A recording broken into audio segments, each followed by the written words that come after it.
একদিন রাস্তার ধারে এক বেলুন বিক্রেতা নানা রঙের বেলুন বিক্রি করছিল। হঠাৎ পেছন থেকে এক ছোট্ট বাচ্চা এসে বলল, ভাই, আমাকে একটি বেলুন দাও। বেলুনওয়ালা তাকে একটি কালো রঙের বেলুন দিল। বাচ্চাটি কিছুটা হতাশ হয়ে জিজ্ঞেস করল, কালো বেলুন কি আকাশে উড়বে? বেলুনওয়ালা মুচকি হেসে বলল, বাবা, বেলুন রঙের কারণে ওড়ে না, ভেতরের হিলিয়াম গ্যাসের কারণে ওড়ে। এই ছোট্ট কথাটির মধ্যেই লুকিয়ে আছে জীবনের এক গভীর শিক্ষা।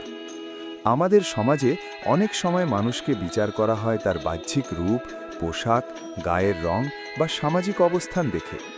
অথচ প্রকৃত সাফল্য নির্ভর করে মানুষের ভেতরের গুণাবলী, তার সততা, পরিশ্রম, ধৈর্য, নৈতিকতা ও স্বপ্ন দেখার ক্ষমতার উপর।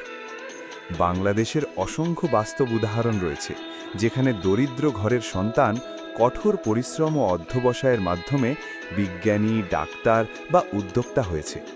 বাহ্যিক সীমাবদ্ধতা কখনোই তাদের থামাতে পারেনি, কারণ তাদের ভেতরে ছিল দৃঢ় সংকল্প আর আত্মবিশ্বাস।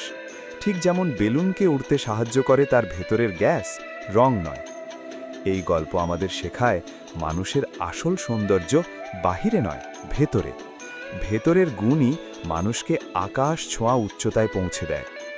এই গুরুত্বপূর্ণ বার্তাটি ভালো লাগলে অবশ্যই লাইক দিন, আপনার মতামত কমেন্টে লিখুন এবং অনুপ্রেরণাটি ছড়িয়ে দিতে শেয়ার করুন।